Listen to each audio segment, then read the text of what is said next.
প্রাকৃতিক colloid. Colloid কোন জিনিসটাকে বলবো? মোটামুটি ভাষায় জেনে রাখো, কোলয়েড হচ্ছে সেই জিনিসটা যেটাকে কোনো ছাঁকনি বা কোনো কাপড় দিয়ে ছাঁকলে সব জিনিসটা দেখবে তলায় পড়বে না, কিছু জিনিসটা ছাঁকনির ওপর রয়ে যাবে, ওটা হচ্ছে কোলয়েড। মানে দুটো জিনিসের মিশ্রণ, ঠিক আছে? এখানে তরলও থাকবে, কঠিনও থাকবে।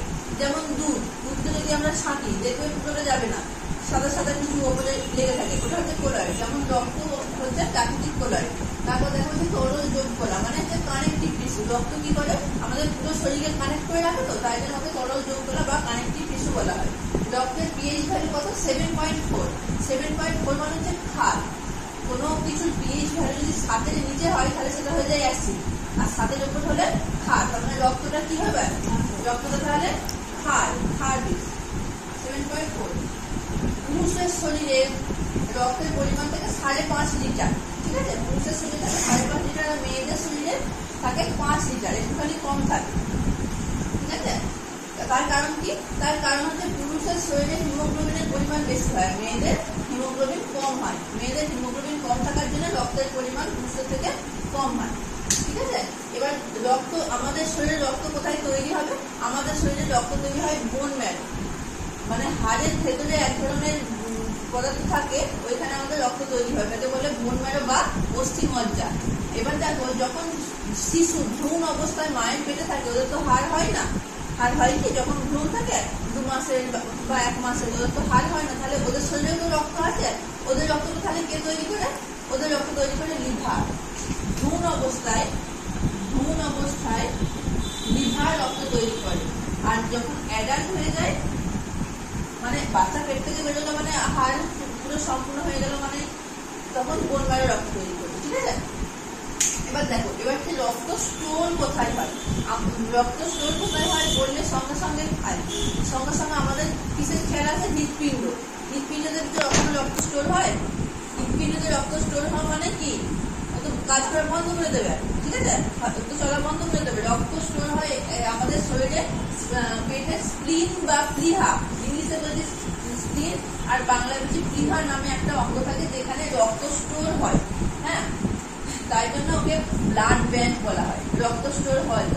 আর আমাদের শরীরে যে লোহিত রক্ত কণিকা আছে, তাই তো, আমি পরে ভিতরে পড়াবো, লোহিত রক্ত কণিকা আছে, সেই লোহিত রক্ত কণিকা কোথায় এসে মরে যায়? লোহিত রক্ত কণিকার তোমার আয়ু কতদিন?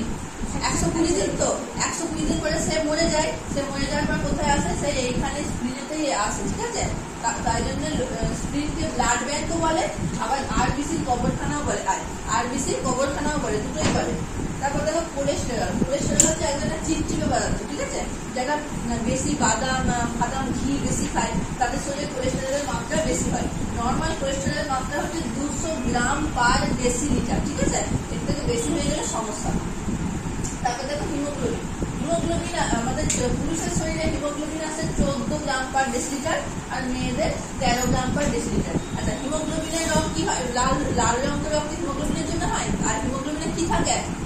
লোহা থাকে। লোহা থাকে।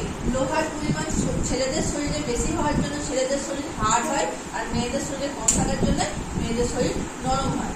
একটা সমান প্রেসারে যদি ঘুষি একটা ছেলেকে মারা হয়, একটা মেয়েকে মারা হয়, একটা ছেলের থেকে একটা মেয়ে বেশি এফেক্টিভ হয়। তার কারণ মেয়ে বলে নয়, মেয়ে বলে নাচ করে কথা না, মেয়েদের শরীরে লোহার ভাগ কম থাকে, ভগবান তৈরি করেছে এইভাবে, ঠিক আছে? তারপর দেখো, আমাদের যে রক্ত সংবহন তন্ত্র, আমাদের শরীরে কি ব্লাড যেটা সার্কুলেট প্রসেসে ঘুরছে, তাই তো? রক্ত সংবহন তন্ত্র, ওটা প্রথম দেখা হচ্ছে এই বিজ্ঞানীটা উইলিয়াম হার্ভে, ঠিক আছে? তারপর দেখো, রক্তের কিছু কাজ আছে। আমাদের শরীরে রক্তের কাজ কি? তাপ নিয়ন্ত্রণ করা। মানে রক্ত যতক্ষণ শরীরে, আমাদের সারা শরীরে চলাচল করবে, ততক্ষণ আমাদের শরীর গরম থাকবে। যে কোনো জিনিস চলাচল করা মানে গরম থাকবে। হাতকে যদি আমরা এভাবে রগড়াই, যতক্ষণ রগড়াচ্ছি ততক্ষণ গরম, ছেড়ে দিলে ঠান্ডা, ঠিক আছে? তার মানুষ মরে যাওয়ার পর তাহলে শরীর ঠান্ডা হয়ে যায় কেন? রক্ত চলাচল বন্ধ হয়ে যায় বলে, ঠিক আছে? তারপর হচ্ছে পোষক পদার্থ সঞ্চালন। পোষক পদার্থ সঞ্চালন মানে আমরা খাবার খেলাম, ছিবলাম, ওখান থেকে যা কিছু প্রোটিন যা কিছু পাওয়ার, ওটা কিসের মাধ্যমে সারা শরীরে যায়? রক্তের মাধ্যমে, তো ওটাকেই বলছে পোষক পদার্থ সঞ্চালন।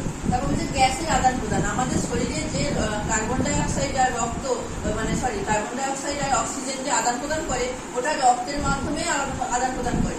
রক্তে যে হিমোগ্লোবিন সেই অক্সিজেন আর কার্বন ডাই অক্সাইড নিয়ে যায়, ঠিক আছে।